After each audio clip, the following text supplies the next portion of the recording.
Cuando yo hablaba de los monstruos que imaginaban en las antípodas, eran este tipo de personajes. Y todos tienen su nombre, yo no me acuerdo. O sea, imaginaban este tipo de personajes que habitaban en las antípodas, si estaban habitadas. Pero bueno, entonces empecemos con Cortés y el héroe. Ay, Dios. Mítico. No es casual que Cortés haya escrito cartas de relación, porque eran un documento que estaba entre carta y documento legal. O sea, tenía ciertas implicaciones legales, implicaba que lo que se decía era veraz e imparcial, y a Cortés le interesaba muchísimo dar esa impresión. ¿Por qué? En 1519 Cortés está metido en un serio problema. ¿Saben cuál era? Lo No. acusaban de rebelde o de querer quedarse con las tierras, ¿no? De rebelde y Creo. traidor. No Creo. tenía, bueno, su rebeldía era equivalente a traición porque no tenía derecho de conquistar y asentarse. Él iba a explorar, como lo habían hecho Hernández de Córdoba, como lo había hecho Grijalva 1 y 2 años antes, 17-18, pero Cortés desobedeció la instrucción directa de Diego Velázquez, el gobernador de Cuba, y en tanto Velázquez era el representante de la autoridad real, estaba cometiendo desacato y era muy cerquita de la traición. Entonces Cortés tenía que justificar su acción traidora. Entonces escoge como formato la carta de relación. Recuerden que Cortés había estudiado, no terminó los estudios, pero tenía el suficiente conocimiento de las formas, de las formas legales, de las palabras técnicas para armar un caso, y armó un caso exitosísimo. No solo no fue acusado de traidor, sino que inventó la figura del conquistador. Entonces aquí la forma garantiza fondo. Si bien las cartas de relación de Cortés son un poco exageradas, parciales, seamos generosos. Explica justificar. Tiene que justificar lo que hice y convertir su rebelión en servicio. Y convertirse de rebelde en modelo. ¿Modelo de qué? Modelo de vasallo. Modelo de guerrero. También empieza a plantear temas como la guerra justa, el requerimiento, uso de notarios y el discurso. Este es un tema que va a estar presente a lo largo del siglo XVI, ya sea en Bernal, en Cabeza de Vaca, con Aguirre. Bueno, aquí está Cortés, bueno, así lo pintaban. Cortés escribió 5 cartas de relación, de las cuales la primera está perdida. La primera la mandó directamente al emperador. Desde Veracruz en julio de 1519, o sea, penititita llegando, porque tenía que armar su caso. Está desaparecida. De la carta hay 2 versiones sumarizadas, una de Gómara, que es Francisco López de Gómara, el biógrafo e historiador de la conquista, afín a Cortés, que pues, evidentemente es muy favorable a Cortés, y el sumario que hace Bernal, que Bernal, como en todo lo que hace, extiende, chismosea, da detalles, entonces da los nombres de los involucrados y menciona el quinto real de Cortés, que será un tema de contención a lo largo de toda su obra y una de sus justificaciones de atacar a Cortés. La segunda la escribe desde Segura de la Frontera en octubre de 1520. En esa aparece el mapa, este famosísimo mapa de Nuremberg de Tenochtitlán. En esa carta aparece. En esta carta es de donde habla de la destrucción de los navíos, habla de este espíritu mesiánico, de la elección de la providencia prohispánica, de cómo era la misión de Dios, encontrar y conquistar, pacificar, evangelizar estas tierras y estas almas. Muestra 2 móviles renacentistas, eso lo veremos a todo lo largo. Uno es la fama, ser famoso, ser conocido, y otro es el saber, quiere conocer. Y aquí es donde se empieza a mostrar esta preocupación legalista, pues obviamente el que se quema con leche al jugo que les sopla. Entonces, no deja de poner todos los puntos sobre las íes y tachar todas sus X y todas sus Ts porque sabe que está en una línea muy fina, entonces no puede defenderse de un caso de, de un delito cometiendo otros y admitiéndolo. Ok, entonces, Cortés no escribía ni partes de guerra como los consideramos, como los entendemos ahora, inmediatamente después de la acción, siendo muy preciso quiénes, cuándo, qué hicieron, desde dónde. Lo más cercano que tendrían sería como estas connotaciones legales de, bueno, esto tiene consecuencias. Tampoco escribía, bueno, se escribía para informar, pero insisto, tenía esta intención muy clara de salvarse el pellejo, de dejar de ser un traidor y un forajido y convertirse en un héroe y en un modelo. Entonces, todas sus cartas sufren un proceso de ficcionalización a partir de la selección y reelaboración del material. Pues sí, pasó lo que dijo, sí llegó a Veracruz y cruzaron los volcanes y llegaron a Tenochtitlán, sí, o sea, vaya, sí pasó. Pero lo que dice y lo que no dice, a qué le da más énfasis, a qué no le da, qué cosa pasa rápido, ha tenido tiempo para reelaborar incluso la derrota de la Noche Triste y convertirla en un... Ha tenido tiempo para transformar hechos fríos en toda una narrativa. Ya como ahora, la narrativa es muy poderosa. La ordenación cronológica le permite generar esta idea de simultaneidad. Ay, sí, escribió al mismo tiempo. Ya cuando empiezas a ver las fechas dices, ah, no, sí. O sea, si esta segunda la escribió en 520 y... Entonces, ¿cómo caracteriza el personaje? Es cómo se caracteriza a sí mismo. Las cartas son un proyecto político y es un proyecto legal. A ver, empecemos. ¿Qué hace Cortés? ¿Cómo Cortés hace esto? Cambia completamente su posición a partir del personaje. Obviamente no va a ser el Cortés traidor, mujeriego, que salió con deudas, que obligaron a casarse con la Catalina Suárez Marcaida. O sea, no. Tiene que presentar un personaje. Y recurre al modelo más básico narrativo, que es el de los cuentos de hadas, ¿no? El héroe quiere rescatar a la princesa del dragón. Ese es el héroe, pues es el príncipe, el objetivo es rescatar a la princesa. ¿Quién se le opone? El dragón. Entonces toda la historia cuenta como el príncipe vence al dragón y consigue salvar a la princesa y entonces termina la historia. O lo que es lo mismo que desde Aristóteles era pues, presentación, clímax, desenlace. Eso hace Cortés, pero Cortés tiene la inteligencia política, la sensibilidad literaria de darse cuenta que pues, él no puede ser el héroe de esta historia. Él tiene que pasar un poco, por lo menos en este programa narrativo, porque vemos que la historia es claramente primera persona, pero él dice no. A ver, aquí el héroe es el rey. El rey ha sido comisionado, porque bueno, recuerden que al príncipe le encarga o el rey o la reina que vaya a rescatar a la princesa. Entonces, Dios ha comisionado al rey para, porque bueno, ya encontraron estas tierras, ¿no? Este es el segundo paso, para evangelizar, cristianizar a estos paganos y salvar sus almas y al mayor bien de la cristiandad, a mayor gloria de Dios. El héroe es el rey. Cortés es el que ayuda al rey. Pues que si el escudero del príncipe, que si el caballo que habla, que si el posadero que le dice no sé qué.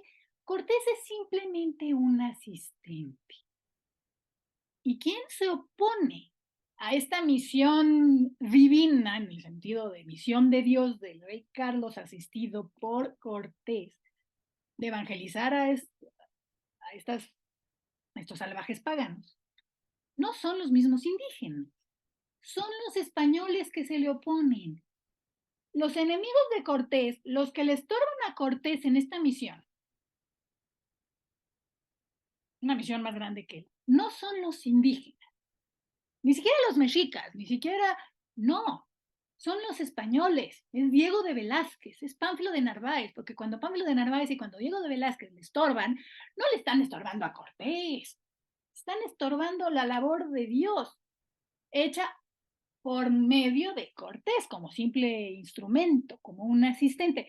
Y los indígenas, dependiendo de si lo ayudan o no, pues podrán ser asistentes, aliados o no aliados, pero su bronca no es con los indígenas. Su bronca es con otros españoles, porque recuerden que los españoles insertaron a todos estos grupos indígenas y toda su labor en estas tierras dentro de sus propias intrigas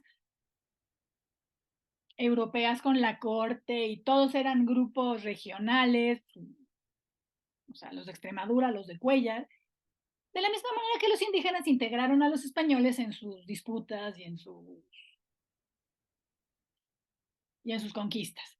Entonces, el proyecto político es legitimar la empresa y consolidar su poder, porque cuando escribe estas cartas, la tercera carta la escribe en el 22 desde Coyoacán, en esa es donde habla del asedio, de la caída de Tenochtitlán, la llegada del vedor, o sea, ya cómo empieza ya la corona a empezar a acotar su poder, que hasta ese momento había sido ilimitado. La cuarta la escribe desde Tenochtitlán en 24 y es como va organizando, creciendo la colonia, la expedición al Mar Pacífico o Mar del Sur, y la quinta es desde el 26 también desde Tenochtitlán y es la fatídica expedición a Honduras. Entonces Cortés se presenta como el vasallo ideal, que el único interés que tiene es el interés real, aquí es el interés real de la realeza, del rey, no del real de verdadero, contra Diego Velázquez, que es un traidor. Porque aunque formalmente el traidor sería Cortés, al oponerse Velázquez a que Cortés cumpla esta misión, por interés personal, porque le tocaba a él, porque le tocaba a Pánfilo de Narváez, porque Cortés le caía gordo, efectivamente eran dos partidos y la disputa de Cortés y Velázquez los trascendió a ellos. Entonces, el verdadero traidor es Velázquez. Entonces, las cartas de relación es lo que Federico Navarrete llama una ficción legal. Por el uso de la forma, insisto, carta de relación, que tiene una connotación de todo lo que se dice aquí es verdadero, por la manera en que lo escribe, por cómo estructura la narrativa, genera una ficción legal, sustentada en la ordenación cronológica del material, que crea la ilusión de que las cosas van sucediendo a medida de que Cortés las narra, porque no sucede así, ya vieron las fechas. Le permite al narrador convertirse en clarividente anunciador. Pues si escribes después, puedes decir, yo vi que esto iba a pasar, porque soy un gran líder y un visionario. No, eres un marrullero. El héroe. Si bien narrativamente Cortés es un aliado del rey en su misión, pues el que hace las cosas es Cortés. Entonces Cortés tiene que mitificar su personaje. Y tiene dos modelos, el del héroe medieval o épico. O sea, esto es una épica, o sea, su modelo es la epopeya. El señor no se andaba con pedazos. Entonces, el héroe medieval épico, pero es el modelo de vasallo, que es leal al rey. Yo como vasallo del rey, leal al rey, hago esto por el bien de mi rey, aunque él no me lo haya pedido, porque todas estas cuestiones legales, Diego Velázquez, bla, bla. Y un modelo de cristiano. Cortés es muy puntilloso en decir que eran acompañados por un escribano que les decía, les leían un requerimiento y les decían, pues ahora ya son vasallos del rey Carlos V y evangelizar o por lo menos medio bautizar a los indígenas. Entonces es el modelo de vasallo que hace todo por el bien de su rey, y el modelo de cristiano evangelizador. ¿Qué pasa? En ese momento las causas de la guerra justa, y posteriormente en Valladolid fue una parte de la discusión muy importante, eran las causas de la guerra justa, o sea, eso de que llegaras e invadieras a unos patas que no te habían hecho literalmente nada, y los conquistaras y los invadieras y les quitaras sus tierras, pues estaba muy mal visto, o sea, eran bestias, pero no tanto. Pero, o sea, esa no era una guerra justa. Sin embargo, si como vasallos del rey se rebelaban, ya era rebelión, ya era legítimo, porque ya estaban atentando contra su rey. Y de la misma manera que eventualmente la Inquisición institucional protegió, o sea, no entraban los indígenas en su jurisdicción, en tanto neófitos, pues, no les puedes hacer nada si son paganos, pero si ya los convertiste, entonces sí, ya son rebeldes, ya la guerra se justifica. Nuevamente, Dios es un aliado. Y bueno, la comprobación es que pues ganaron, ¿no? Entonces, pues, sí, Dios estaba de nuestra parte. El otro héroe mítico es el héroe renacentista, que es la encarnación política de la época. Ramón Iglesia, que es un historiador español, avecindado en México, también firme y fiel seguidor de Cortés, es un Cortés believer. No llega al grado de decir que Cortés fue el modelo del príncipe de Maquiavelo, pero sí llega a decir que él era como esta encarnación de este espíritu maquiavélico renacentista político de la época, que era un jefe excepcional y que el fin justifica los medios. Asimismo era un líder militar, nuevamente muy unido a estos dos modelos previos, ¿no? Un vasallo, un rey militar, pues es un buen de un rey, pues es un militar, y un político de la época, pues un jefe, pues es un jefe militar. Entonces, y de prueba están la prueba está ahí, ¿no? Que conquistó Tenochtitlán. Entonces se muestra como valor, como valeroso, como factor personal determinante. Ni Bernal mismo, que no es muy fanático de Cortés, le escamotean este valor personal. O sea, sí, digo, sí, el señor, digo, no es el héroe mítico que él quiso presentar, pero tampoco, digo, sí tenía ciertas virtudes. Pero aquí es muy importante que no duda, no teme, no vacila, no sufre, o sea, es un vine vive en sí, que oculta todo lo que hubo atrás. Pues nadie llega a Veracruz y dice, ay, sí, por aquí llegamos a Tenochtitlán. Se lo tuvieron que decir los propios indígenas. Tuvo guías indígenas, había exploradores indígenas, pero eso lo dice. Yo le dije a Moctezuma, sí, ¿cómo le dijiste? Pues a través de Malinche. ¿Cómo le dijiste al cielo? O sea, claro, eso lo oculta porque se tiene que engrandecer. Tiene que ser el líder, el visionario, el que habla, el que dice. Y esa es parte de la bronca que tiene Bernal con él. Oye, pues sí, pero ya estábamos nosotros, ¿no? Entonces sí, pero no lo hiciste solo. Ese es el juego que se da entre Cortés y Bernal, porque cuentan la misma historia, básicamente cuentan la misma historia, nada más que Bernal infinitamente muchísimos más detalles.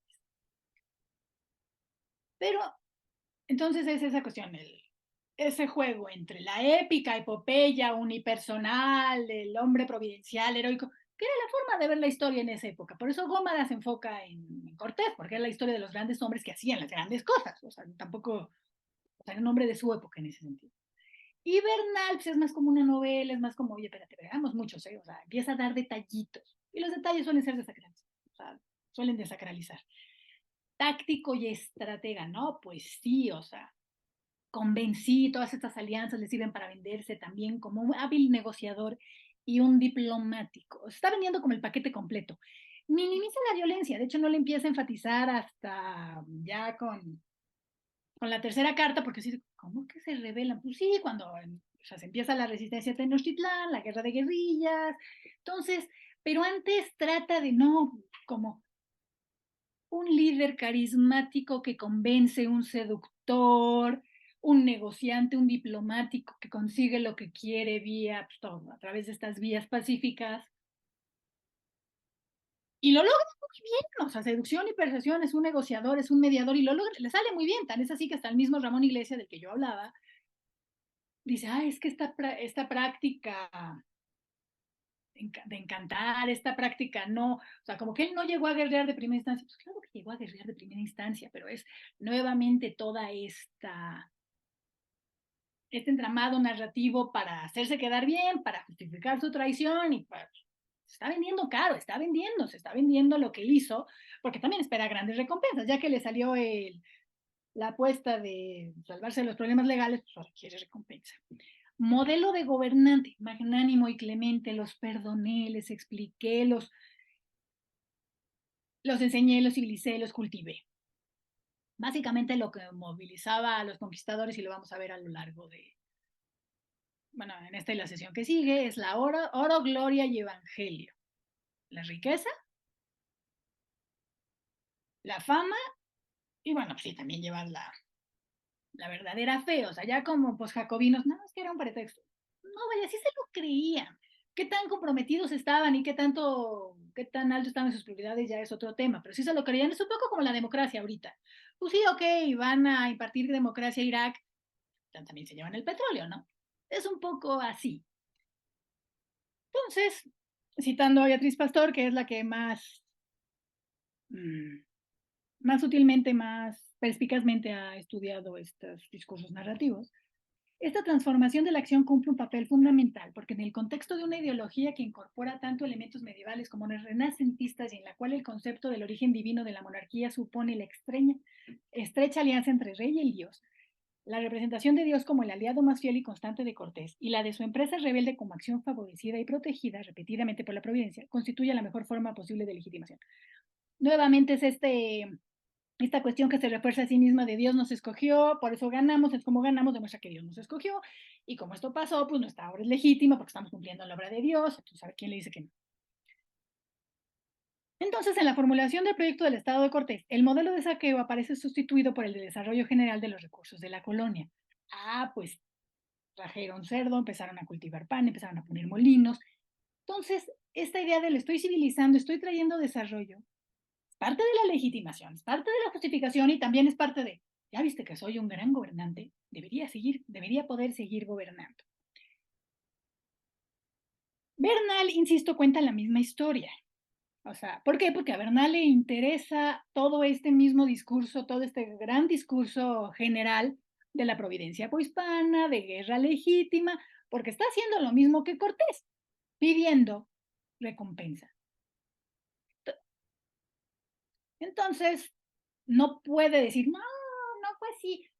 Sí ataca ciertos detalles, pero no la historia general, porque no le conviene, porque él fue un héroe, porque él estuvo en la conquista, entonces no puede atacar los fundamentos ideológicos de todo ese discurso. Simplemente dice, yo también estaba ahí, sí, sí, Cortés era muy valiente y muy aguerrido, pero también era un gandai. Lo cual, vaya, no estaba tan. Ok. La historia verdadera como libro implica un sistema de comunicación oral. Nuevamente, Bernal tampoco escribe partes de guerra y aunque le dice historia verdadera, no le escribe con el afán de historiador, o sea, positivista, de, voy a decir la verdad verdadera. No, es verdad en oposición aquí. Para historiador medieval y en la época de Bernal, y es gran parte de su puya, no con Cortés, con López de Gómara, y ahorita voy a eso, es que pues en esa época los historiadores, o sea, la primera parte de la historia es lo que se había visto, y después se supo porque alguien se lo dijo, entonces así de, pues yo estuve ahí, el argumento de Bernal es, ¿tú qué sabes? Si tú no estuviste ahí, yo sí estuve ahí. Ok, parte del mismo principio de función de la historia de López de Gómara, que es la ejemplaridad, que la historia tiene que enseñar algo. Por eso en la época medieval se basaban en los grandes hombres, porque, ¿qué se puede aprender de estos grandes hombres? Pues sus virtudes, ¿no? ¿Y qué virtudes eran esas? Pues las virtudes cristianas, de gobernante, de militar, que es todo el programa de Cortés, que es dentro de lo que... Francisco López de Gómara era un historiador, es una historia basada en información de Cortés que se llama la historia de la conquista. Pero era una historia de gabinete porque se basó en lo que le decía Cortés, que nuevamente sería una de las fuentes de la historia medieval. Se lo escuchó decir a alguien. Y he imbuido en este esquema medieval de las grandes historias, de las historias de los grandes hombres. El gran nombre en esta historia pues era Cortés, evidentemente. Esa es la verdad a la que se opone Bernal, porque no se puede oponer a Cortés, porque Cortés también estuvo ahí, podrás decir lo que sea de él, pero pues el señor estuvo ahí. Entonces, por ese lado, es intocable. Sin embargo, López de Gómara no estuvo ahí, y es un historiador de gabinete que no estuvo ahí, entonces, ¿qué va a saber este señor?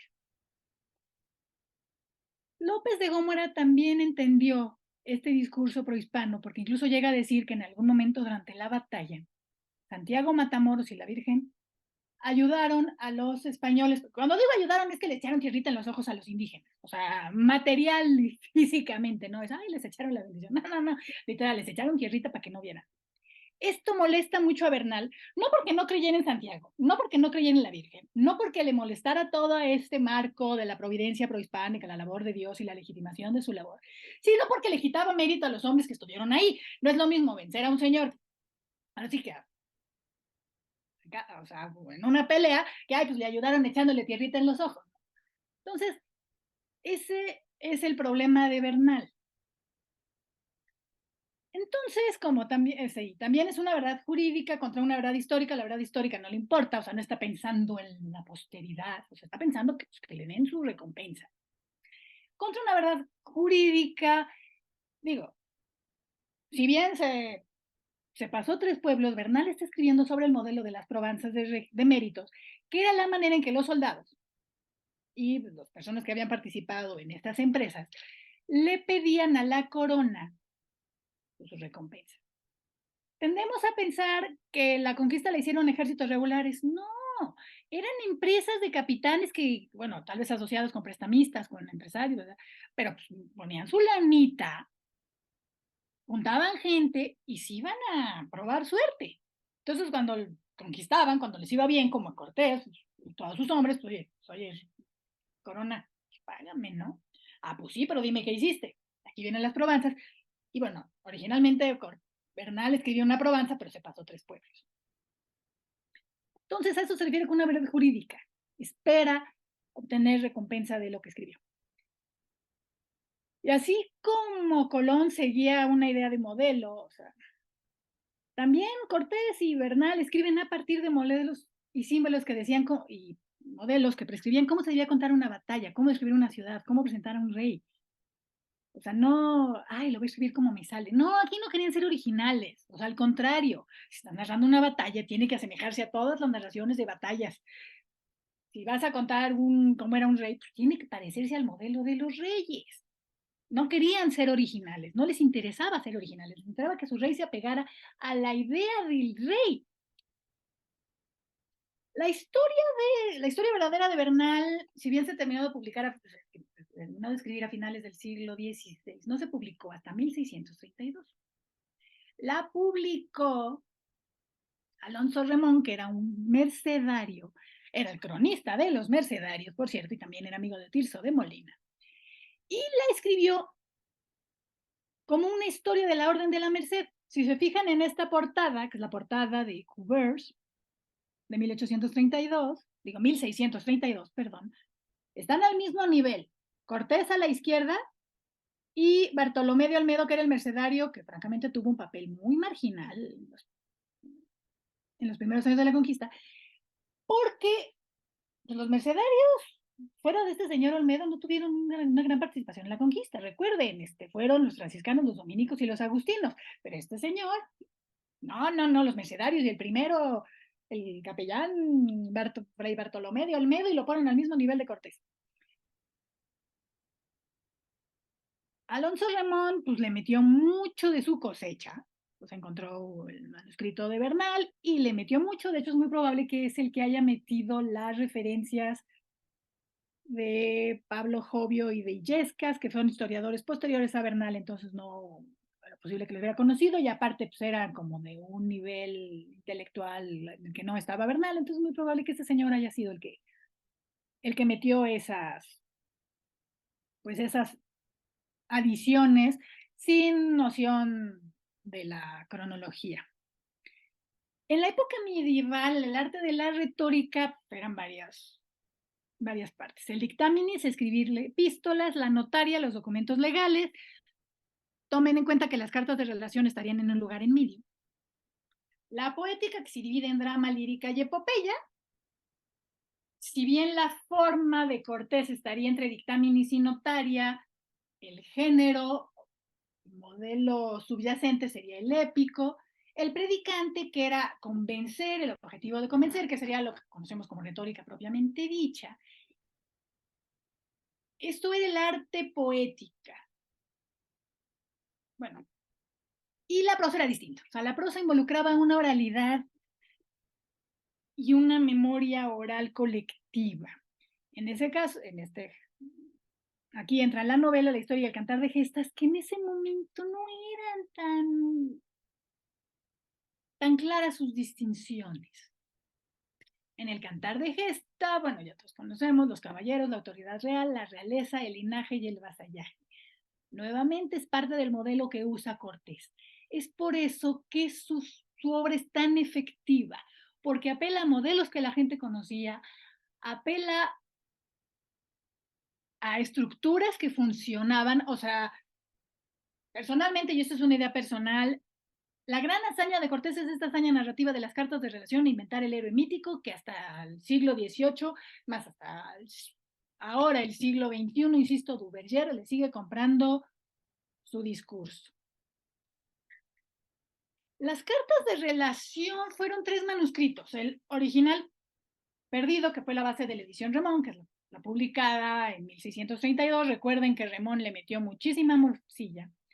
La copia de Guatemala, que es la que está en Guatemala, y una copia que en el siglo XVI se hizo del de Guatemala. Una copia del de Guatemala que desapareció y fue reencontrado se llama la copia Alegría, y está actualmente en la Biblioteca Nacional de España. Pero básicamente todas las versiones se refieren o al Remón o a la copia de Guatemala, y la mayor parte se basan en la de Guatemala porque, como les dije, consideran que que Remón le metió la mano de una manera muy inaceptable. Como les decía, Bernal no invierte el modelo de Cortés. En ningún momento dice, no, este señor no es un... Lo matiza, lo detalla y lo desacraliza. Los detalles siempre desacralizan. O sea, cuando el héroe de Cortés no teme, no duda, actúa, pues sí, Bernal dice, pues sí teníamos mucho miedo. Pues sí. Y oíamos los tambores y creíamos que nos iban a comer con aquí hechos pozole. O sea, ya tiene miedo, ya tiene frío, ya cuenta los detalles. ¿Qué si las... Y claro, como también tiene que exagerar su labor y echarle crema a sus tacos, porque mientras más grande la hazaña, más grande la recompensa, dice, ay, qué cansado, qué agotador, qué esforzado es conquistar. Pues sí, pues tiene que, o sea, se está vendiendo bien. De una manera distinta que la de Cortés, pues porque Bernal no lo menciona nada, muy poca gente. Entonces Bernal él también se pone, sí, Cortés me preguntó. No, ese es el otro extremo. Cuando Cortés decidió solo, vaya, ya sin ayuda de sus aliados indígenas, ya olvídense de sus capitanes, que también les escuchaba, Bernales, pero me preguntó y decidimos. Por eso es que cuenta todos los que firmaron en la Villa Rica de la Veracruz para organizar un cabildo, que era una manera también de protegerse de las represalias de Diego Velázquez, porque no, pues sí, ya somos un cabildo y como cabildo, pues ya tenemos la autoridad, ¿no? Y dijo los nombres de todos. Matthew Restal asume que es muy probable que haya sido idea de los capitanes. También lo de las quemas de las naves, que es muy simbólica, que como una imagen, o sea, incluso ya forma parte del imaginario popular colectivo, ni las incendiaron, ni las quemaron, ni las hundieron. Lo más probable es que nuevamente, según Restal, haya sido idea de los capitanes, y lo que hicieron fue encallarlas, inhabilitarlas y sacarles lo más posible de armamento, de hierro, o sea, era esta cuestión práctica. Ay, sí, sí, qué bonito se oye en poesía. Y quemamos las naves o las hundimos, pero sí, también le sacaron lo más que podían de armamento, de instrumentos, porque también eran hombres prácticos y sabían que lo que venía estaba difícil. Nominalmente es contra Gómara. Nuevamente Bernal no puede atacar a Cortés, porque Cortés es el barco insignia de toda la conquista y Bernal se quiere montar en esa ola. Tampoco nunca le escatima cualidades militares a Cortés, nada más dice que era, o sea, aparte del quinto del rey, tomaba el quinto de Cortés, entonces, pues, qué gacho eres y no nos reconoces. Jovio y Yescas, que son historiadores que menciona, pero nuevamente, y en esto creo que Duverger sí acierta, es que fueron inserciones de Remón. La reivindicación del papel de los soldados, bueno, especialmente él, pero también los otros. O sea, es muy notorio que donde Cortés es yo, el héroe, yo, Bernal es nosotros. Claro, pues era un oscuro soldado, entonces parece que echaba un montón.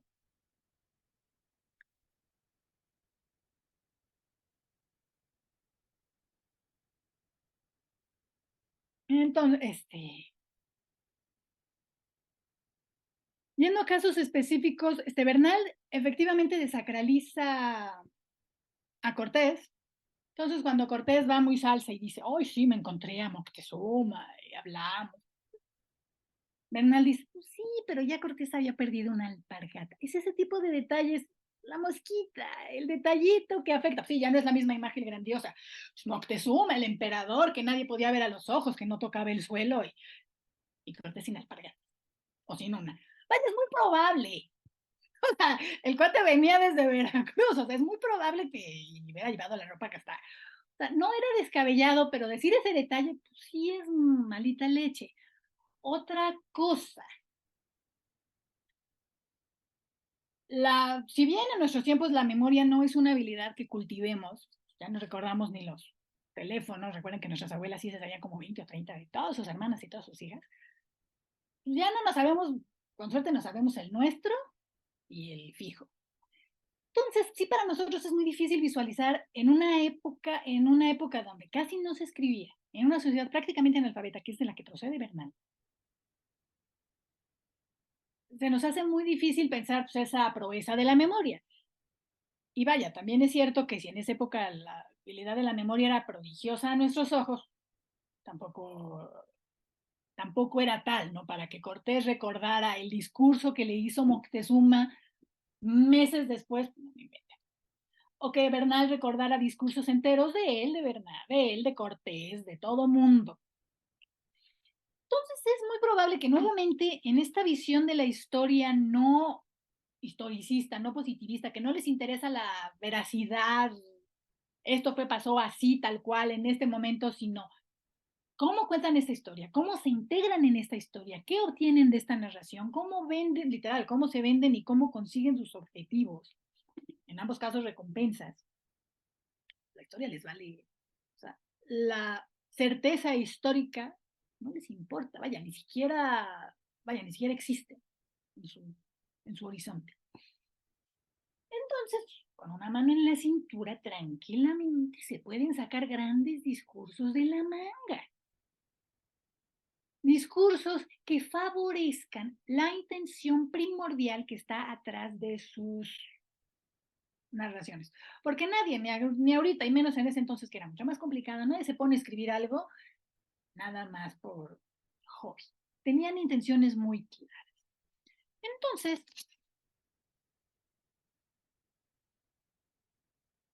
a partir del siglo XIX, como les decía,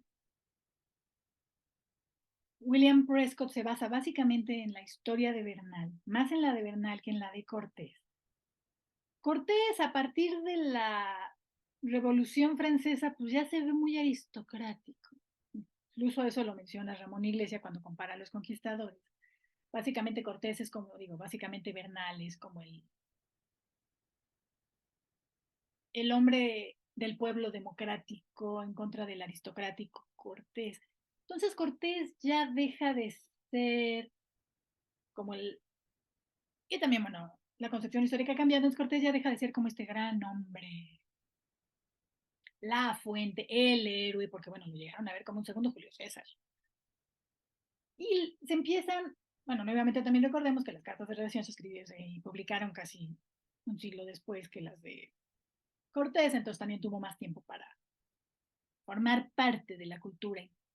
Se publicaron la segunda, la tercera y la cuarta prácticamente unos 2 años después de que las enviara, y la quinta sí se publicó ya en el siglo XIX. Entonces tuvo más tiempo las cartas de relación de formar parte de la... Y fueron exitazos, fueron bestsellers. Entonces, las cartas de relación durante mucho tiempo fueron como el fundamento de lo que se sabía de la conquista de México, que se fue vista como una gran hazaña. López de Gómara lo dice que fue prácticamente lo más importante en la historia desde Jesucristo, ¿no? La historia de la cristiandad, por lo que significaba. Posteriormente, en el siglo VII aparece Bernal, bueno, aparece la historia de Bernal, siglo XVIII, siglo XIX, gana más influencia, primero por los detalles, segundo porque es un soldado, entonces de esta impresión un poco menos artificial, es igual de artificiosa que la de Cortés, pero aparenta mejor la naturalidad. Y sí, en esta voz colectiva de Bernal, sí es muy exitosa, entonces es como más cercana a las sensibilidades modernas, y como básicamente la historia que cuenta es la misma, insisto, nuevamente con detalles, con matices, pero no le cambia el, o sea, el guión básico a lo que cuenta Cortés. Entonces Bernal se considera más como se empieza a considerar más la fuente a partir del siglo XVIII, XIX. Sin embargo, ambas historias deben, insisto, tomarse con mucha precaución. Porque no, o sea, no parten de una idea de la historia como la nuestra. No tienen un interés en ser verídicos. Su interés es otro, el modelo del que parten es otro, la gente a la que lo destinan es otra. Y no solo estoy hablando del rey y la corte, incluso sus contemporáneos. Y sus contemporáneos no los leen buscando exactitud, sino al contrario, buscan aventura, buscan novedad, buscan modelos, buscan heroísmo. Entonces hay que tener mucho cuidado con cómo se lee. ¿Cómo vamos hasta ahora? Vamos bien, nomás tengo una pregunta. Claro que sí, dime. En el derecho canónico de la época se habla de las guerras justas. No entendí muy bien si el concepto de guerra justa es de cuño de Cortés o es del derecho canónico que en esa época imperaba. La guerra justa era un concepto que existía. Tan es así que Cortés se asegura de por lo menos aparentar, porque dudo mucho que estuviera ahí un señor leyéndoles el requerimiento y la proclama antes de entrar a la batalla, pero sí se asegura en aparentar que se cumplían los requisitos para cumplir la guerra justa. Ok. Tiempo después en Valladolid, Sepúlveda, ¿cómo se llama este señor, el del derecho de gente? Hablaron sobre el tema cuando discutieron sobre el alma de los indígenas, qué tan legítimo era irlos a guerrear, pues ahora sí que ellos no se metieron contigo, pero era un concepto que ya existía. Ah, ok, gracias. Ya existía. Por lo demás, vamos bien. Lo demás, Sí, me encantó lo de Cortés Believer. no, es que de veras, incluso También Duverger, ¿cómo? eso también a mí me encantó. Sí, no, a ver, digo, Cortés tuvo que tener algunos méritos, o sea, tampoco es que, o sea, digo, el señor, pero no era, seguramente no fue tampoco como él se vendió a sí mismo de, que él fue el primero en notar que las civilizaciones de tierra firme eran muchísimo más avanzadas que las de las islas. No, que él haya pensado toda la estrategia. No, tuvo aliados indígenas, o sea, fue acompañado de gente como Alvarado y Montejo, que digo, eran unos desgraciados, pero tenían también experiencia en batalla. Yo insisto que su mayor mérito es narrativo, ¿no? Seguimos hablando del héroe conquistador, seguimos discutiendo, o sea, su obra, incluso creyéndole, ok, sí, con 2 o 3 exageraciones, pero todavía hay gente que no lo cuestiona. Mira, Christian Duverger es un historiador muy competente y es un tipo muy inteligente y, es un Cortés believer. O sea, entonces el tipo, o sea, es una hazaña narrativa. Por eso sí me cuesta mucho trabajo creer la premisa de Duverger, tú que no lo has leído. Saúl básicamente lo que dice, y arma un caso, o sea, ya arma un muy buen caso. O sea, digo, hay que decir que lo hace bien, pero se quedó con ganas de hacer novela. Él básicamente lo que dice es que Bernal es un seudónimo de alguien más que escribió la historia, o sea que no, o sea que Bernal no existió, que le escribió a alguien más y en la segunda parte arma el caso que la persona que se esconde tras el seudónimo de Bernal es Hernán Cortés. O sea, entonces Interpretación. de entrada, ok, fundas todo un modelo narrativo épico y ese mismo modelo luego lo transformas en una novela colectiva, además de que su ego no creo que lo hubiera soportado. Entonces, si bien el caso de que Bernal, bueno, incluso siempre era Bernal Díaz, luego el de Castillo fue posterior. Incluso si creyéramos que Bernal como tal no existió, que fue un seudónimo, que la persona que se esconde tras ese seudónimo haya sido Hernán Cortés, sí me parece un poco excesivo. Personalmente, si fuéramos jugando abogado del diablo, personalmente, y esto es yo, si fuéramos a seguir esa idea, yo más creería que a lo mejor sí hubo un soldado que estuvo, porque bueno, parte de lo que dice Cortés, digo, parte de lo que dice Duverger es, sabía muchas cosas que no pudo haber sabido Bernal, porque algunas eran comunicaciones privadas entre Cortés y la corona, y pues bueno, Bernal no estuvo en muchos momentos, entonces, eso es cierto, pero también me parece un poco ingenuo ignorar que pues, no existen secretos. Lo escribió mucho tiempo después, entonces sí hubo manera de que se enterara. Y segundo es menospreciar el valor del chismorreo. Yo estaría más, digo, ya puestos a creer en ese camino, yo estaría más inclinada a creer que fue una obra colectiva. A lo mejor sí un soldado oscuro que no participó en todo, pero recuerden que en la década de los 30, 40 se inició la conquista de Guatemala y fueron soldados españoles y fueron muchos soldados tlaxcaltecas y muchos soldados del México central, náhuatl. Entonces, pues yo me imagino que un veterano de la conquista de Tenochtitlán se encuentra con un soldado español que llega a conquistar, pues se ponen a platicar, entonces que se haya armado un caso colectivo a partir de recuerdos de todo el mundo que compartían al calor de un vino, y que al final se escribiera, o que lo escribieran colectivamente y le pusieran el nombre del único metiche que pasaba por ahí y no escribió nada. Porque sí, esa voz colectiva incluso es parte de lo que le da ese encanto. Esta voz como múltiple, o sea, no es la voz única del héroe, sino... Entonces es muy probable que si fue una sola persona que lo escribió haya... O sea, porque también está el tema de la memoria. Bueno, ¿y quién recuerda tantos detalles? Vaya, también es cierto. Entonces es probable que hayan sido varias personas compartiendo sus recuerdos y a unas se quedó con los recuerdos de los otros y aposta los juntó a su propia narración, o varias personas juntando la historia, escribiendo una historia colectiva. Claro, esto, entonces, pues, ¿a quién le iban a dar el mérito si no existía? ¿A quién le iban a dar la recompensa si era un seudónimo? Ahora, como idea es muy atractiva, toda la investigación posterior, o sea, todo lo que dice de Remón, de cómo involucró, del papel de los hijos de Bernal, que también le metieron mano porque nuevamente querían mantener sus privilegios, me parece muy acertado.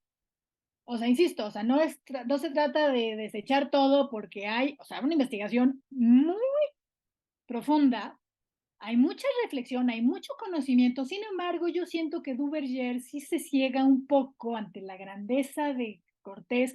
No, es que el primer criollista y casi el primer demócrata. El señor demócrata no era ni democrático. Claro, si se está basando en lo que escribe Bernal, que sí, Bernal es más cercano a nuestra sensibilidad moderna democrática, pues sí, pero tampoco es así. Entonces, sí es una obra muy interesante, sí vale la pena leerla, Saúl, si tienes tiempo, échale un ojito, pero sí se deja cegar un poco.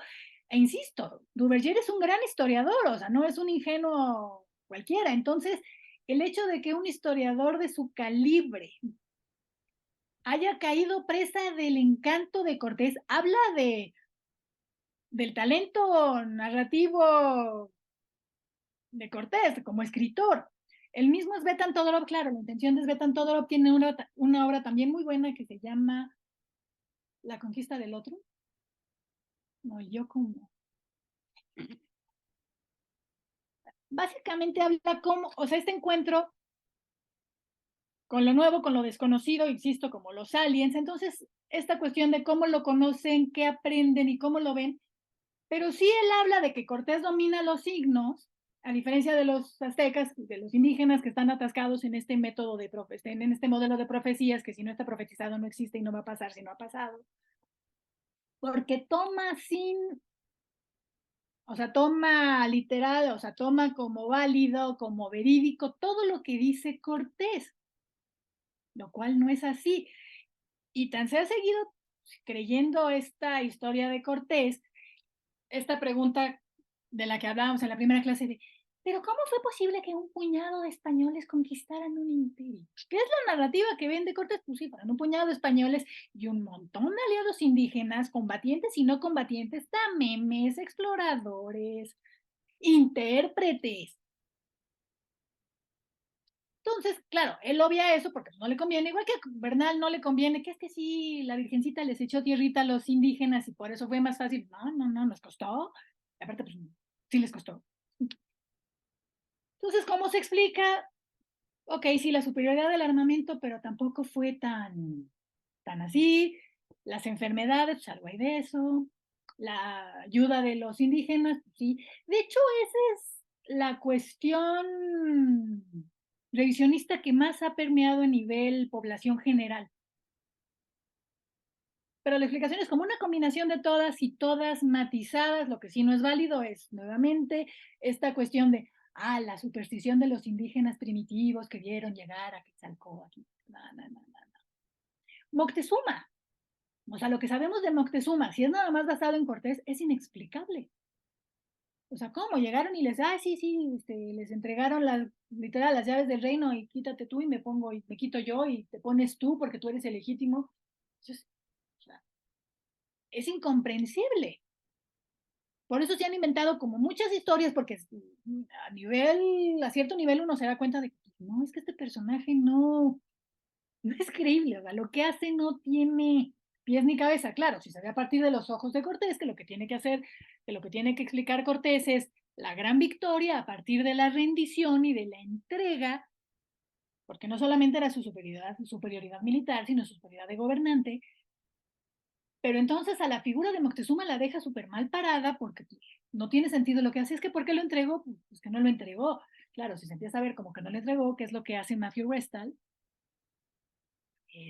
Matthew Restal, como vimos también en el curso de la Malinche, Matthew Restal habla de que el discurso de Moctezuma Cortés, si hemos de creer a Cortés, porque insisto, Cortés lo escribió de memoria y mucho tiempo después, entonces le echó de su ronco pecho. Pero básicamente dentro de la comunicación cortesana entre los indígenas, en náhuatl cortesano, era un juego de oposiciones, o sea, decir lo contrario, era muy complicado. Entonces, para engrandecer un rey, en vez de decir yo soy un gran rey, decías yo soy un pequeño niño, un pobrecito. Y al anciano pobre al que te estás refiriendo discursivamente, y tu abuelo. Es este juego de oposiciones. Entonces, en el momento en que un historiador dice de broma, pero algo ahí dice que es mi casa es tu casa más complicado en la historia. No, mi casa no es tu casa, pero es mi forma cortés de recibirte. Entonces, al mismo tiempo, Moctezuma también habló de su historia, de sus ancestros, de su derecho a ser el rey.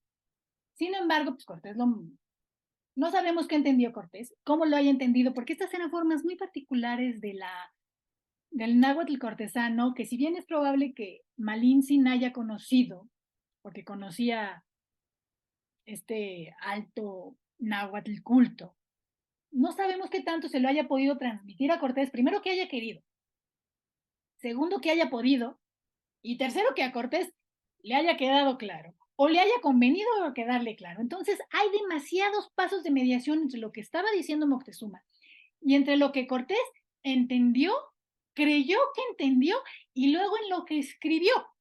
O sea, entonces, creerle a Cortés lo que dijo Moctezuma, sí está un poco, o sea, hay demasiados pasos en medio como para que tenga cierta validez. Igual las arengas motivadoras de Cortés, no sabemos qué les dijo. Digo, uno sentado puede inventar, toro pasado, ya sabes lo que pasó, puedes inventar muchas cosas. Si bien siguen siendo fuentes muy valiosas, insisto, hay que tomarlas con mucho cuidado. Y no hay que perder de vista en qué momento fueron escritas, para qué fueron escritas y para quién fueron escritas. La verdad histórica de la que habla Bernal no es la verdad histórica que comprendemos ahora de, la comprobable por documentos y que así pasó. No. era una verdad de la que él formó parte, que era una fuente básica de la historia, y eso le daba un estatus superior a un historiador de gabinete, y eso le daba derecho a pedir una recompensa por sus grandes trabajos. Entonces tienes que enfatizar tus grandes esfuerzos. Su objetivo era el mismo que el de Cortés. Y en esa época también los tlaxcaltecas que habían ido con Alvarado a Guatemala y que habían conquistado, estaban escribiéndole memoriales a la corona española, recordando sus méritos, recordando que eran conquistadores, recordando sus servicios, para solicitarle su propia recompensa, que era exención de impuestos y verse libres del trabajo, del servicio trabajo personal.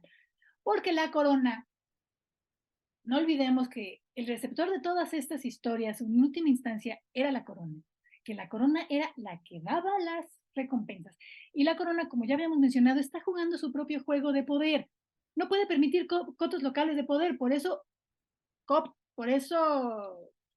manda veedores y manda visitadores y manda burócratas y manda virreyes para quitarle el poder a Cortés, porque no puede tener poderes paralelos. Entonces le quita a Cortés y le da a Pánfilo de Narváez y a Diego Velázquez. Bueno, le armaron un juicio de residencia a Cortés también por instancias de las casas, que lo odiaba, se la traía jurada. Entonces la corona con una mano da, con una quita, le da le da otro, para quitarle poder a todos, para disgregarlos, para controlar el poder. Y últimamente fue ingrata, y fue ingrata con todos. Ahí sí fue pareja, fue ingrata con todos, con los indígenas, con los conquistadores, con Pánfilo de Narváez, fue ingrata con todos. Y todos, tanto los conquistadores como los indígenas, tuvieron que pelear palmo a palmo todos sus méritos, incluso ya ganados, porque de repente así como que, pues, chin, ya les quité los impuestos, pero necesito lana, pues cóbraselo. Diles que eran sus herederos. Lo vimos en la década de los 60, 1560, cuando los tres de los hijos de Cortés, los dos Martínez, Malintzin y Zúñiga, y Luis, llegan a la Nueva España, se ven involucrados en una especie de conspiración contra la corona, que eran los criollos, de los hijos de conquistadores, que estaban perdiendo poder, que estaban perdiendo dinero, porque la corona decidió que las encomiendas de los conquistadores no fueran hereditarias, pues les convenía. Entonces estaban peleando pues, esos derechos adquiridos, porque aparte de este orgullo criollo de mis abuelos, entonces los hijos de Cortés se vieron involucrados, fueron acusados de traición, incluso Cortés Malintzin fue torturado mientras lo investigaban, en los interrogatorios, y finalmente fueron expulsados. En ese momento, el partido de los franciscanos también se vio muy, muy debilitado, porque los franciscanos apoyaron claramente a Cortés y al partido de Cortés. Esto también lo narra Duvergier de una manera muy interesante, porque la corona no podía perder poder, no podía perder control y no podía perder ingresos. Entonces, por todos lados, la iglesia se veía obligada a acotar los privilegios dados a los conquistadores y sobre todo a sus herederos. Por eso fue que quitaron el derecho de que las encomiendas se heredaran. Por eso la segunda hija de la Malinche, estuvo peleando contra su madrastra, la segunda esposa de su padre Juan Jaramillo, y fue la madrastra la que les recibió, no por méritos ni de la hija ni de la Malinche, sino pues porque era una viuda sin hijos. Entonces cuando muriera pues iba a revertir la encomienda a la corona, y en cambio si era la hija de la Malinche que tenía hijos, entonces pues, hubiera seguido dentro de la familia, no hubiera seguido fuera del poder de la corona. Estos tlaxcaltecas que les digo que están reclamando por la conquista de Guatemala sus derechos, mandaron audiencias y fueron mandados a interrogatorios en el 64, en el 73. El caso se decidió en 1639. O sea, pero si lo vemos como grandes procesos, no fue, ay, pobre Cortés.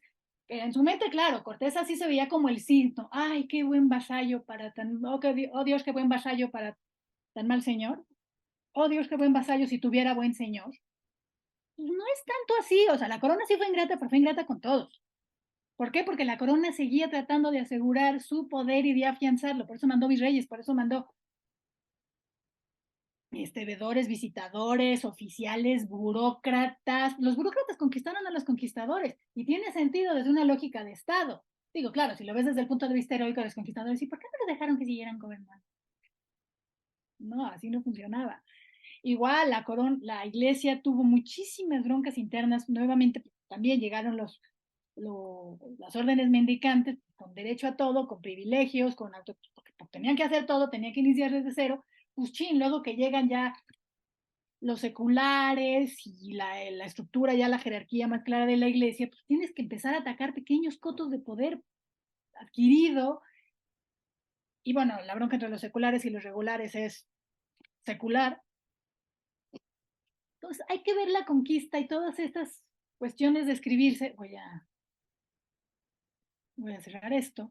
Dentro de estos procesos, o sea, no verlo, ay, pobre Cortés, lo trataron mal, sí, sino dentro de estos procesos de estado, de consolidación de un imperio, Cortés mismo siguió explorando hacia el Pacífico, buscando una salida hacia Asia. También el juego de Cortés estaba sobre Europa, por eso no se casó con la hija de Moctezuma, con quien tuvo una hija ilegítima. Todos tenían estos intereses con la corte, con España. Y la corte también tenía su juego. Y los indígenas también integraron a los españoles. O sea, de hecho, para los tlaxcaltecas, bueno, de hecho los mexicas tenían guarniciones en la frontera con Guatemala y querían conquistar esa región y los tlaxcaltecas la conquistaron con el lado de los españoles. O sea, los tlaxcaltecas veían que estaban conquistando Guatemala, no, ay, sí, soy esclavo de los españoles. No, se veían a sí mismos como conquistadores de Guatemala, que querían conquistar Guatemala. Entonces, esta integración de dos civilizaciones, cómo se utilizan mutuamente, cómo hay intereses que van más allá de la una y de la otra, porque China, España, es sorprendente que se haya logrado hacer algo.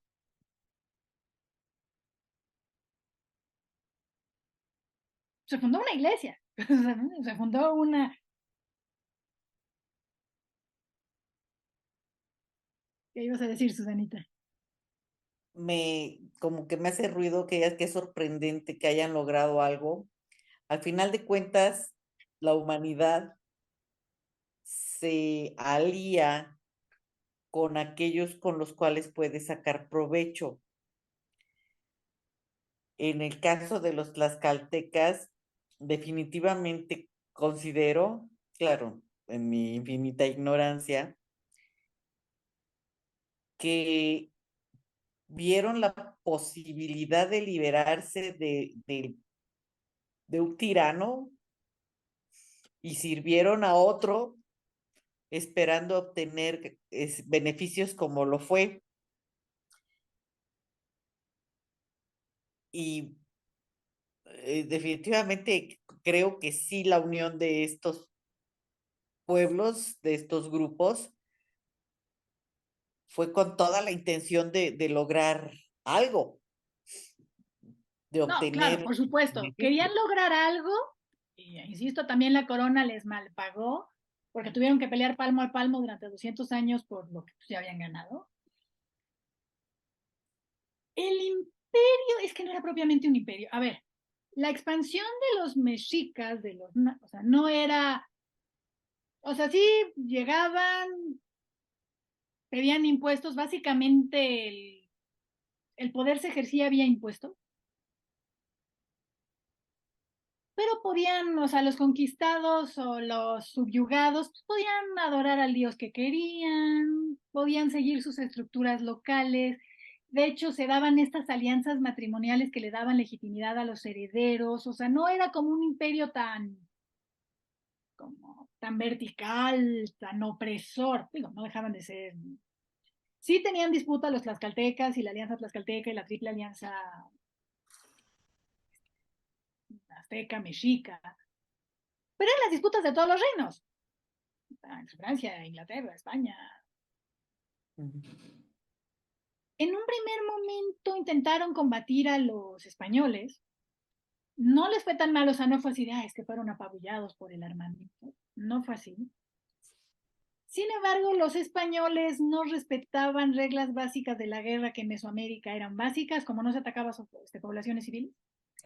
y se atacaba en la temporada de secas. Estos atacaron fuera de la temporada de secas. Entonces, cuando empezaron a ver que eran unas bestias que no las podían vencer o que iba a ser muy costoso, decidieron aliarse a ellos. No es casual que el cacique gordo de Zempoala haya decidido ir a Tenochtitlán vía Tlaxcala. Entonces, efectivamente, sí se aliaron. Y bueno, Cortés y el virrey Mendoza siguieron usando los registros tributarios de los mexicas, entonces pues no se libraron de la imposición. En general, los tlaxcaltecas sí fue parte de los privilegios que les fueron concedidos. Entonces, sí, bueno, sí hubo razones para su alianza, nadie se alía por nada, sí cumplieron su parte, pero también es muy probable, insisto, los veían como los castiltecas, que hayan integrado a los invasores dentro de esta misma historia, esta costumbre de, pues, o sea, de ningún reino entre ellos era, ningún dominio era absoluto ni eterno, entonces ahorita eran los mexicas, después podían ser otros que fueron los castiltecas. Sí, sí es un poco más sutil que eso, pero bueno, sí se aliaron esperando algo y tan es así que estuvieron peleando durante mucho tiempo y exigiendo y reclamando. Los indígenas aprendieron muy pronto a usar el sistema legal español contra ellos. Y litigaron mucho y litigaron casi todo. Es por eso que ahorita sabemos muchas cosas, por los documentos legales en el Archivo de Indias, en Simancas, porque estos cuates aprendieron a judicializar y a litigar todo. Usaron las mismas herramientas españolas contra ellos, entonces tampoco eran estas víctimas indefensas. No podemos perder de vista su propia agencia al aliarse. Sí, pues sí querían algo, pues sí, bueno, todos querían algo de lo que estamos hablando. A eso me refiero con verlo con un poco menos de ingenuidad. Y hace falta investigar muchísimo y hay mucha información, pero la vía es esa. Un poco en pie de igualdad, o sea, piensan que hubieran hecho los españoles perdidos ahí en el puerto de Veracruz, se mueren de vómito negro, de dengue. Entonces, y hay que equilibrar un poco. La versión así durante mucho tiempo centrada en el discurso histórico español, y aparte un discurso español ya vimos mítico, épico, con todo el interés de autoengrandecerse para lograr grandes. Entonces hay que empezar a cuestionar esas fuentes, hay que empezar a ampliar las fuentes, hay que empezar a hacer esta búsqueda documental, hay que empezar y hay que empezar a cuestionar el discurso, porque el discurso sigue hasta en este momento. Ay, es que somos cagachón. Ay, es que fuimos vencidos y por eso. No, mijo, no. O sea, entonces por eso me interesa hacer estos cursos, por eso me interesa cuestionar estos temas y espero pues ampliarles sus dudas y que les surjan muchas dudas y que les dé curiosidad y que sigamos por estos caminos. Saúl. Mande. Pues, pues, no sé, de repente entro en conflicto con lo que ya creía saber y creo que ambas posturas son correctas, ¿no? Tienen bastante lógica, ¿no? De que yo ahorita con lo que decías de los, Cortés Believers, que ahora están de moda, los historiadores Cortés Believers, que Cortés no tenía ganas de regresar, ¿no? Que salió de Cuba sin ánimo de volver jamás y que plantean esto de que pues era su plan, ¿no? Y que por eso lo llevó a cabo a pesar de todo y contra todos, ¿no? Pero también es cierto que pues puede haber sido solo un escalón para reivindicarse entre la misma sociedad española, ¿no? O sea, que nunca pensó dejar de ser español. O que no tenía opción. O sea, a medida que ingresaba más en el territorio, bueno, territorio mexica, pues no podía hacerse para atrás, o sea, no podía regresar a Cuba, no podía pedir ayuda de Cuba. Bueno, ya después reclutó a los hombres a muchos de los hombres que habían venido con Pánfilo de Narváez, pero en un primer momento no podía regresar a Cuba, solo podía seguir adelante, entonces pues su única opción era ganar algo, porque toda esta opción de regresar a España, pues ya lo hizo desde una posición un poco más de más fuerzas. Al principio era o haces algo hacia adelante o te mueres. O sea, la única salida es hacia adelante, ¿no? Sí, sí. Sí, no porque tenía. aparte tenía que cumplir lo que le había prometido a sus aliados, por eso atacó a los recolectores de impuestos mexicas, tenía que demostrar cierta fuerza que no tenía y tenía que cumplir con sus aliados, pero tampoco podía, o sea, estaba en una posición muy difícil, que sí supo navegar, o sea, hay que reconocerle talento político, pero al principio su única opción era seguir para adelante, ¿no? Sí. Y por ejemplo, todavía tengo muchas dudas en cuanto a, ok, cada vez tengo más claro la idea de lo que fueron los tlaxcaltecas, pero ¿cómo es que esa idea pues no casa con con el concepto que tenemos hoy de ellos, ¿no? ¿En qué momento se cambió, ¿no? Mira, parte de la estrategia a lo largo de la colonia para no cumplirles a los tlaxcaltecas, como prometido, era mezclarlos con los demás indios. Ah, pues sí, los tlaxcaltecas eran o sea, no para los únicos, pero bueno, son los más visibles. No, pues es que ya se mezclaron, era un poco lo que hicieron en Guatemala. No, es que ya se mezclaron, ya se mezclaron entre ellos con los mayas y ya no son los europeos. O ¿cómo sabe? A ver, demuéstrame que tú fuiste o tu pariente fue el que vino a conquistar. A ver, ¿no? ¿Cómo sé que no estás? Entonces, se empezó a amalgamar a los indígenas como una masa única, indistinta. Vaya, metieron hasta los purépechas, vaya, que eran agua y aceite, ¿no? Y todavía no estaban conquistados en ese momento. O sea, el Michoacán fue otro tema y Jalisco y Nayarit fue otro tema. En el siglo XIX, el tema indígena, pues nuevamente los indígenas son esta masa informe, uniforme, homogénea, que retrasa el avance del país, que es supersticiosa, que es, que es parte también de estas ideas que a los países que no, ¿cómo les vamos a dar? Hay que obligarlos a trabajar porque son borrachos y vagabundos. Entonces, todas estas ideas empezaron a fermentar, empezaron a, ya no tienes distinción entre los distintos indígenas. O sea, en el siglo XIX, ya con la independencia, pues ya valió madre, bueno, ya valió cualquier privilegio que hayan podido tener con el Reino de España, porque pues, ya no somos españoles, ¿no? Tienes esta masa indefinida de indígenas que son un problema que hay que resolver porque todos somos mestizos europeos y queremos avanzar hacia la modernidad y estos nos atrasan. Súmale, bueno, obviamente el racismo, la discriminación, que efectivamente pues, estaban muy atrasados, y luego está bien intencionada, pero la visión de los vencidos y que pone también a los tlaxcaltecas, pues se pierde. Y luego si el Estado mexicano es el heredero de los mexicas y los tlaxcaltecas se aliaron, pues son traidores. Entonces la única distinción que haces es para señalar a los traidores del Estado mexicano heredero del mexica, porque te brincas los años de la conquista. Es un proceso complicadísimo. Claro, como dices, si son la misma masa y ellos se salieron de esa masa, pues son traidores, Si se ¿no? distinguen por gachos, por traidores como Judas, ¿no? No, sí, sí, sí. Porque nuevamente el discurso del Estado mexicano desde el 19 para acá también es un discurso medio religioso. Ah, el Estado mexicano que Dios con el dedo de Dios escribió, entonces los traidores, los tlaxcaltecas que traicionaron a los mexicas, sin pensar que no eran traidores porque no eran lo mismo, pero ¿cómo no? Si es la misma masa. Entonces es un proceso muy largo, es un proceso muy complicado, pero es un proceso que sigue presente porque ahorita odiamos a los españoles gachupines, pero odiamos a los indígenas. Ah, no, yo no soy indio.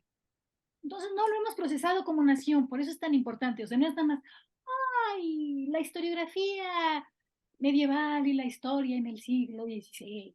O sea, sigue afectándonos en cómo decir, o sea, seguimos diciéndole a los indígenas quién son y qué deberían hacer. Como sociedad, vaya, no nosotros, ¿no? Pero como mestizos, como sociedad, seguimos diciéndole a los indígenas quiénes deberían ser y qué deben hacer y qué pueden hacer y qué no pueden hacer. Y quién es indígena y quién es indígena.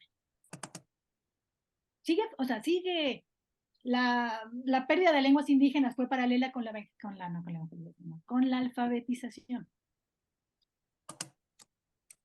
O sea, no se sabe qué hacer con las lenguas indígenas. Ok, sí, se enseña, no se enseña, se usan en la corte, se usan en un juzgado. O sea, sigue siendo un problema que no se ha resuelto por todo esto que implica y porque sí, como nación, ay, sí, los indígenas, porque nos conviene decir que eran supersticiosos y que, bueno, apantallaron con los europeos que llegaron y los vieron como dioses y el caballo. Es muy complejo, parte del colonialismo, parte de la discriminación, parte de todo este proceso histórico del siglo XIX de hombre blanco, porque bueno, cuando antes de la Revolución Francesa hablaban de hombre, era el hombre europeo propietario mayor de edad blanco. O sea, cuando hablan del hombre se refieren a eso. O sea, la mujer no tuvo derecho de votar hasta el siglo XX. Entonces, esta formación de ciudadanía, de universalidad, sigue presente. O sea, pues obviamente no son ciudadanos. O si lo son, son de segunda, que tienes que ser muy paternalista y enseñarles y cuidarles porque son como, y de esto desde el siglo XVI, ay, son inocentes como niños, buenos como niños, pero como niños necesitan ser guiados. Y seguimos, incluso en este momento, negándoles la agencia. Eso es lo que hace este tema tan actual. Eso es lo que hace que este tema no sea de una erudición renacentista medieval. Sí, claro, ¿no? Porque al menos en la colonia, ¿no? Al menos se les respetaba sus usos y costumbres, ¿no? Mucho más que en México independiente. La República aparte sí eran distintos, pero tenían ciertos privilegios. Insisto, no eran sujetos de la Inquisición. Porque se consideraba que los errores que cometieran eran por ignorancia, insisto, este paternalismo, se les consideraban neófitos, entonces no se les asumía mala fe. Los juicios a indígenas que hubo fue antes de que se instituyera la Inquisición, o sea, la famosa Inquisición, la Inquisición de la leyenda negra. Antes fue una Inquisición monástica y episcopal. De hecho, si no me equivoco, a Carlos de Texcoco lo condenó un obispo, si no me equivoco, fue Zumárraga. Sí. Y después se vio que en algunos casos se pasó de celoso. Y por eso la Inquisición como institución decidió que los indígenas no eran parte de su jurisdicción. Y bueno, de por sí era bastante inoperativa, porque era el mismo tribunal de la Inquisición para todo, o sea, así que toda América, de la Nueva España para la Patagonia y Filipinas. Entonces, simplemente por logística, por recursos materiales, era muy poco operativa. Claro, y además, bueno, hubo tlaxcaltecas en barcos, ¿no? En la conquista de Filipinas, ¿no? Filipinas, llegaron, sí, llegaron a todos lados con los españoles y a su lado y como socios, no como escuderos esclavos. Ay, sí, mando a mis salchichincles, ¿no? Y ellos pelearon sus derechos y los reclamaron y se enorgullecieron de eso. O sea, lo veían como los tlaxcaltecas conquistando Guatemala, conquistando bueno, la región maya, conquistando Yucatán, conquistando en Nayarit. No, soy el soldadito del español. Y esa es la visión que nos cuesta ver. Esa es la cuestión que está resurgiendo. Justamente esa parte es la que está en este momento investigándose. Claro, ¿no? Que tenemos más en todo caso parentesco indígena con los tlaxcaltecas que con los mexicas, ¿no? Los mexicas se extinguieron. Pues mira, pues sí, no. O sea, el mestizaje sí hay mucho de eso. Claro, tampoco el mestizaje es la panacea y el mestizaje tampoco es homogéneo, pero sí todos tenemos tantita sangre indígena, quién sabe de dónde, dependiendo, porque insisto, no es lo mismo los purépechas que los mayas, No, claro. que los seris, Ya aquí en el centro pues es más difícil distinguir porque, bueno, todos eran náhuatl, ¿no? Ciertamente. Pues, pero entonces, por eso es un tema tan interesante, ¿no? Bueno, a mí me apasiona. Qué padre. No, todavía me falta, no sé por qué le dan el Valle de Oaxaca a Cortés. Viví en Oaxaca, Cuernavaca, Lo viví en lo Cuernavaca. compensaron bien en algún momento. Sí, que por eso era, ¿qué? El Marqués del El Valle. Marqués del Valle de Oaxaca y su hijo lo fue y creo que todavía hasta su nieto, bisnieto, y ya después la línea siguió por vía materna, o sea, se perdió el apellido Cortés. Y tuvieron que ir recortando, pues imagínate, Oaxaca y Cuernavaca y casi, no, pues sí tenías que recortarlo, o sea, insisto. Que por eso el puerto del Valle de Oaxaca era el puerto del Marqués, ¿no? Entonces no, Puerto Marqués, en Guerrero, en Acapulco. Era sí. Marqués de... El Marqués de Cortés. Marqués de... Sí, del Marqués del Valle. Del Marqués Cortés. ¿Qué ibas a decir, Susanita? ¿El marquesado de Orizaba pertenecía a Cortés?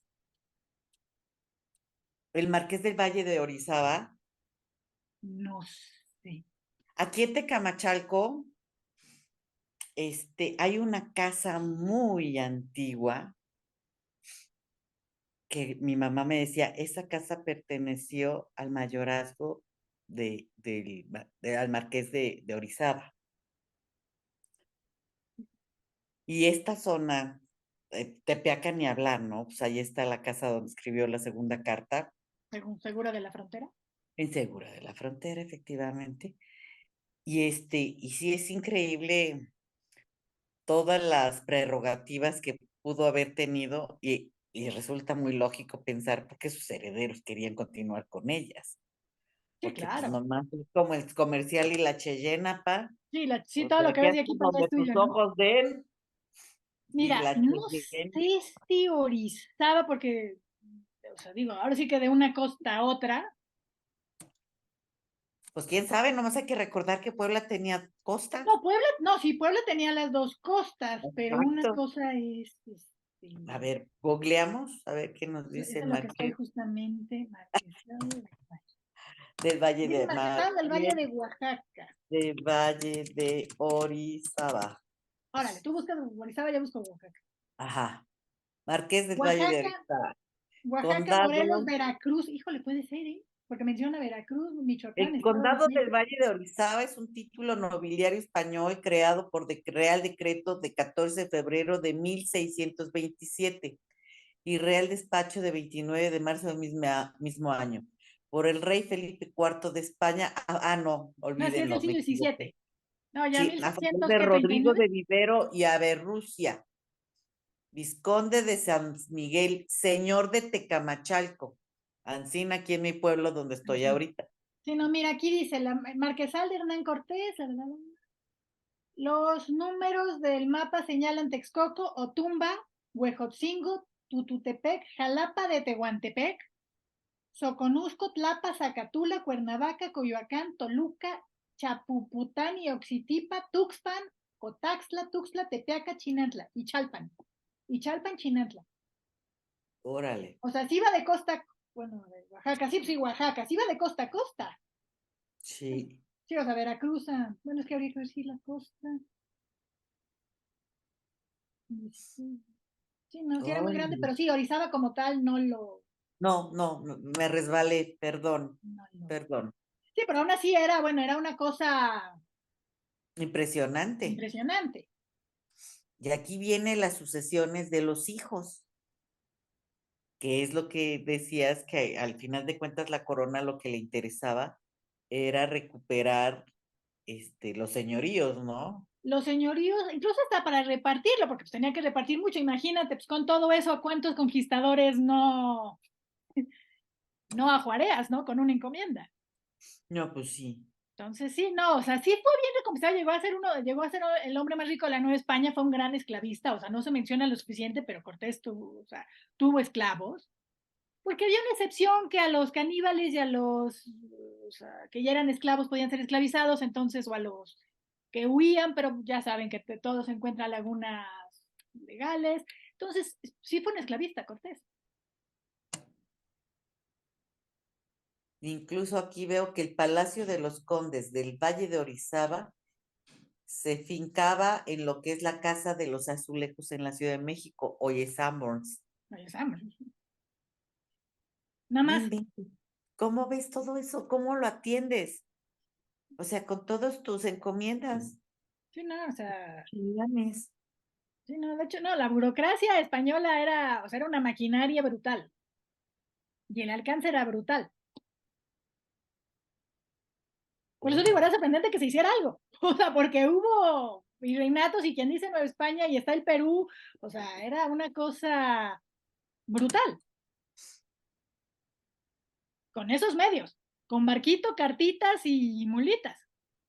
Claro, el tiempo que podía tardar o sea, sin las Años. TIC. No, años, porque Sí, aparte imagínate que los barcos solo podían salir en cierta temporada. claro. Pues entonces, si tú llegabas al puerto y el barco ya se ha ido, pues, joven, esperes a la próxima temporada. literal. Pues ahora que la marea, que suba la marea o que No baje la la marea marea. eran los vientos, pero sí, o sea, era literal hasta la próxima temporada y de vuelta lo mismo, tenías que esperar a que, y si aún en temporada no podía salir, y luego súmale los piratas.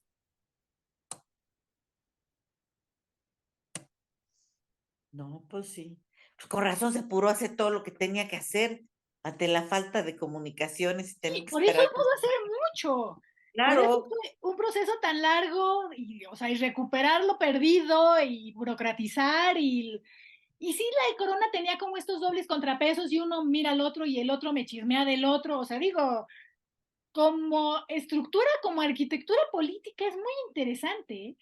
Porque sí tenía como muchos contrapesos y redundancias de uno veía al otro, pero el otro lo chismea a este y al otro de aquel también, entonces todos me chismolean. O sea, era una estructura jurídico-institucional muy interesante.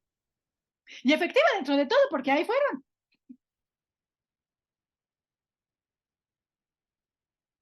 no, de que fue efectiva a pesar de sus limitaciones por lo mismo de los tiempos, pues sí tuvo que ser efectiva, porque pues cuando aquel llegó a España ya lo estaban esperando. Ya tenía juicio de residencia. De hecho, bueno, fue por el juicio de residencia.